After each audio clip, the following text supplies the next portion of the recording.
മറന്ന എന്നെ ആരാ ഒന്ന് ആലോചിക്ക്. കോളേജിൽ വെച്ച് എനിക്ക് സ്ഥിരമായിട്ട് ഓംലേറ്റിന്റെ പകുതി തരാറുള്ള ഷാഹിന അല്ലല്ല, അവള് തട്ടവിടുക.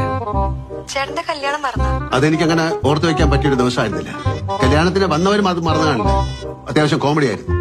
അത് കോമഡിയാക്കിയ വഞ്ചകി ഞാനാണ് ചേട്ടാ.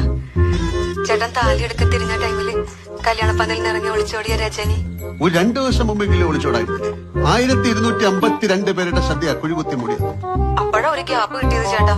എന്റെ ഹസ്ബൻഡ് പോകുന്നതിന് മുന്നേ എപ്പോഴും പറയുമായിരുന്നു, ചേട്ടനോട് ചെയ്തതിന്റെ കർമ്മഫലമാ ഞങ്ങളുടെ ജീവിതത്തിലുണ്ടായ ട്രാജഡിക്ക് കാരണമെന്ന്. അയ്യോ സോറി. ഹസ്ബൻഡ് എങ്ങനെയായിരുന്നു? അയ്യോ മരിച്ചിട്ടില്ല. ഓഫീസിലുള്ള വേറൊരു പെണ്ണൂടെ പോയതാ. അവര് കെട്ടിയതും ഗുരുവായൂർ വെച്ച. ചേട്ടനെന്താ പിന്നെ കെട്ടാഞ്ഞ? എന്നെ പോലത്തെ ഒരാളെ പിന്നെ കണ്ടെത്താൻ പറ്റാഞ്ഞിട്ടാ?